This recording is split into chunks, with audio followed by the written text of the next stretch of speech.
시청자 여러분 안녕하십니까? 김동수입니다. 이 시간에 전국 주택가격 동향조사 2020년 3월 2주차 가격 동향을 살펴보도록 하겠습니다. 한국감정원이 2020년 3월 2주차가 되겠는데요. 기준은 3월 9일 기준이 되겠습니다.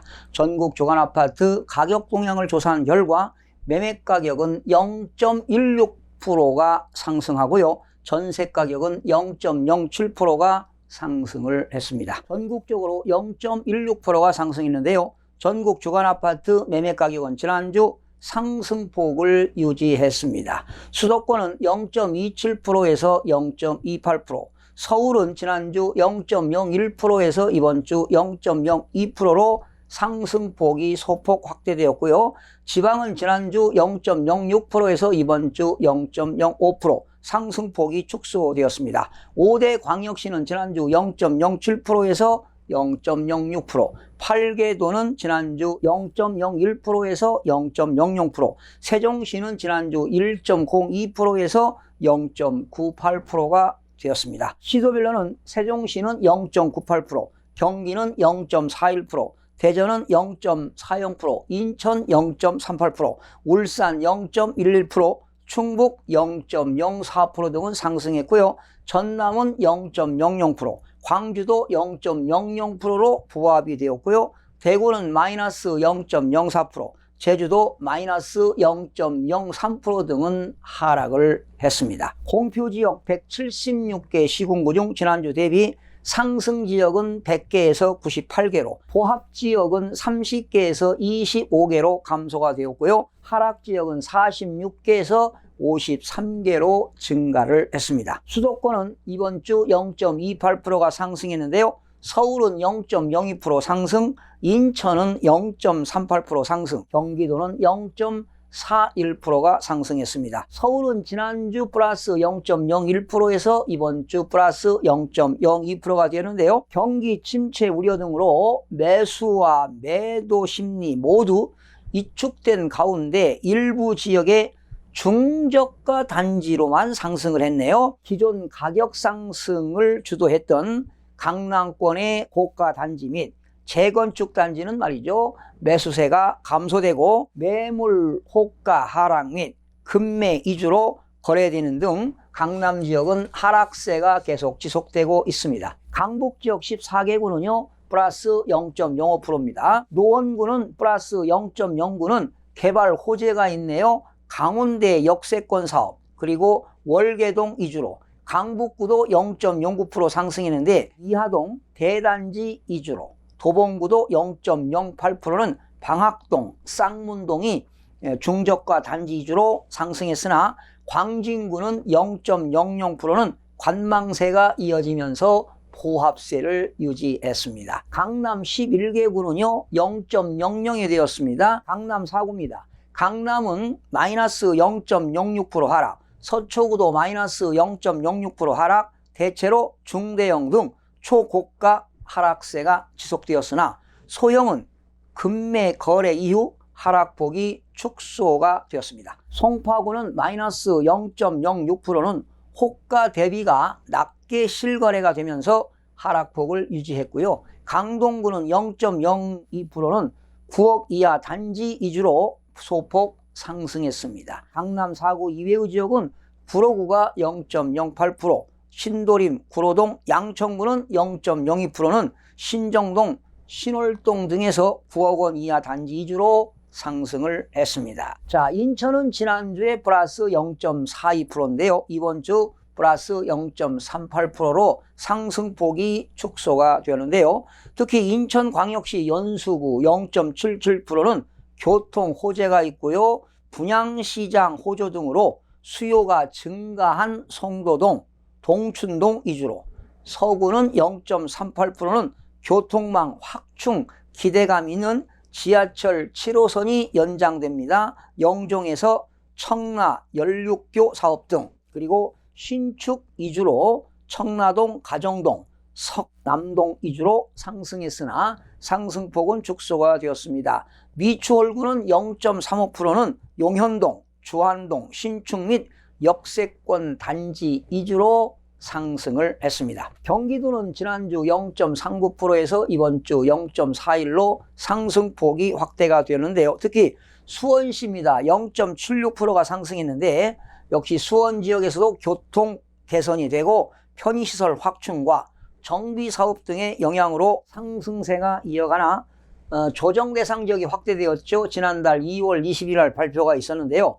이러한 조정 대상 지역의 확대와 단기 급등 필요감, 상승폭이 촉소가 되었습니다. 용인시는 플러스 0.62%는 세브란스 병원 개원이 3월에 있죠. 인기지역 단지 매물 부족 현상으로 상승이 이루어졌습니다. 구리시가 꽤 올랐습니다. 1.30%, 오산시 1.95% 등은 교통호재, 별내선이 연장되지요. 그리고 팔봉터널 개통 등 신축 수요 꾸준한 지역 위주로 상승을 했습니다. 자, 오산시가 많이 올랐습니다. 비규제 지역이라 말이죠. 풍선 효과가 나타나지 않나 이런 염려도 됩니다. 국토교통부는 좀 모니터링을 통해서 좀 집중적으로 관찰해 볼 필요가 있습니다. 지방은요 0.05%입니다. 5대 광역시 0.06% 상승, 8개도 0.00% 보합, 세종도 0.98%가 상승을 했습니다. 대전은 계속 지금 꾸준하게 상승되고 있죠. 대전은 플러스 0.40%, 특히 동구도 0.44%는 원도심 내 혁신도시가 유치되는 기대감 때문에 올랐습니다. 2020년 3월 지난 6일 날 국회에서 국가균형발전 특별법 개정안이 국회에서 본회의를 통과했거든요. 이러한 영향으로 좀 상승한 것 같습니다. 그리고 중저가 단지 위주로 상승폭이 확대가 되었으며 정비사업 추진 원활한 서구도 0.43%는 탄방동 위주로, 중구 0.38%는 선화동, 태평동 위주로 상승했고요. 대덕구도 0.29%는 트램 기대감이 있는 법동 위주로 상승을 했습니다. 대구입니다. 대구는 마이너스 0.04%를 기록했는데요. 사태 확산 저지에 따른 지역 내 거래 활동이 좀 위축되고 있죠. 관망세 확대로 지난주 대비 하락폭이 소폭 확대되었고요. 상승 지역은 전혀 없습니다. 그리고 지금 대구시 전체 지역에서 지금 보합 내지는 전반적으로 하락하고 있습니다. 자, 세종시 지난주 1.02% 상승했는데 이번 주에도 0.98%가 상승했지만 역시 상승폭은 축소가 되었습니다. 아무래도 지금 세종시는 인구 유입이 계속 이루어지고 있습니다. 지금 인구 유입이 지속되는 가운데 고운동 등 외곽 중저가 단지와 입지 조건이 양호한 단지 등을 중심으로 거래가 되면서 상승세가 지속되고 있습니다. 이 세종시 인구는 지난 2019년 12월에요 34만 6천 명이었는데 2020년 3월 들어서 35만 명으로 약 4천 명이 인구가 인풋이 되었습니다. 유입되었다는 겁니다. 8개도입니다. 지난주 8개도는 0.01%에서 이번 주 0.00%로 포합으로 전환이 되었습니다. 8개도 중에서 1위를 차지한 적이 충북입니다. 자, 충북 지난주도 0.08%가 인상됐는데 이번 주에도 0.04%가 상승했습니다. 그러나 이제 상승폭이 축소되었습니다. 전북은 지난주 0.03%, 이번 주도 0.03% 상승폭이 유지되었고요. 경남은 지난주 0.02%인데 이번 주는 0.03%로 상승폭이 확대가 되었고요.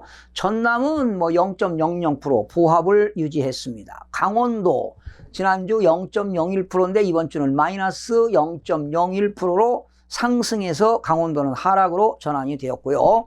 충남입니다. 지난주 마이너스 0.03%, 이번 주도 마이너스 0.03% 하락폭이 유지되었고요. 경북도 지난주 마이너스 0.03%, 이번 주도 마이너스 0.03% 하락폭이 유지가 되었고요. 제주도는 역시 지난주 마이너스 0.04% 하락, 이번 주는 마이너스 0.03% 하락으로 하락폭이 축소가 되었습니다. 자, 8개도 중에서 1위를 차지한 충북인데요. 청주시 흥덕구 0.15% 상승했고요. 청원구도 0.07% 상승, 상당구도 0.06% 상승, 청주시 서원구도 0.06% 상승, 제천시는 0.00 보합이 됐고요. 충주시는 지난주에 0.18%가 상승했는데 이번 주는 마이너스 0.05%가 됐고요. 음성구는 지난주 마이너스 0.21%가 하락했는데 이번 주는 더 하락했습니다. 마이너스 0.24%가 하락을 했고요. 8개 도 중에서 8위를 차지한 역시 제주도. 제주시는 지난주 마이너스 0.03%, 이번 주는 마이너스 0.02% 하락했고, 서귀포시도 지난주 마이너스 0.07% 하락했는데 이번 주도 마이너스 0.05% 하락폭이 축소가 되었지만 8위를 차지한 제주도였습니다.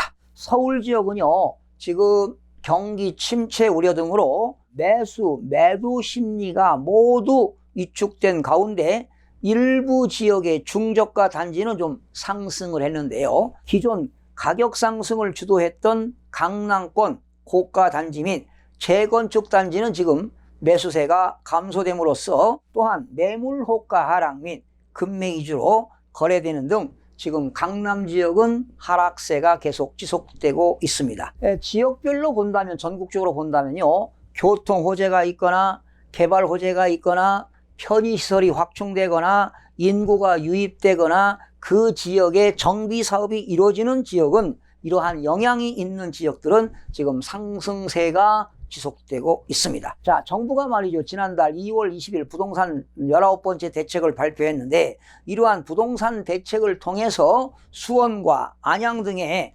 핀셋 규제로 억누르자 인근 비규제 지역에서 부동산 시장이 약간 들썩이고 있는데요. 지금 이게 정상적이라고 볼 수 없는데 이게 메뚜기들 때문에 그러는 거 아니겠습니까? 지금 투자는 말이죠, 상당한 위험 요소가 많기 때문에 주의를 할 필요가 있는데, 이렇게 부동산 투자로 맛을 본 사람들은 지금 계속 투자하는 겁니다. 이게 문제입니다. 그런데 지금 문제는 말이죠, 거시경제가 지금 무너지고 있습니다. 거시경제가 무너지면서 집값 하락이 생길 여지가 지금 커지고 있어요. 이런 상황에서 투자한다는 것은 위험 요소가 상당히 많습니다. 지금 이제 저금리라고는 하지요. 지금 기준금리가 뭐 1.25%인데 아마 다음 달에도 기준금리를 뭐 1.00%까지 또 인하될 건데 지금 저금리 시대 아니겠습니까? 그런데 저금리라 하더라도 지금 시한폭탄인 가계부채가 무려 1,600조의 가계부채가 있어요. 그런데 만약에 장기 침체가 계속된다면 이러한 시한폭탄이 언제 터질지도 아무도 예측을 할 수가 없습니다. 결론적으로 말씀드리면, 내 집 마련을 원하시는 분들은 인내를 가지고 기다리다 보면은 분명히 저가로 매수할 수 있는 그런 분명히 기회가 온다는 것을 꼭 기억하시기 바랍니다. 시청해주신 여러분 대단히 고맙습니다. 최선을 다하겠습니다. 내일 아침에 찾아뵙겠습니다. 마음이 드셨다면 구독, 좋아요 꼭 부탁드리겠습니다. 고맙습니다.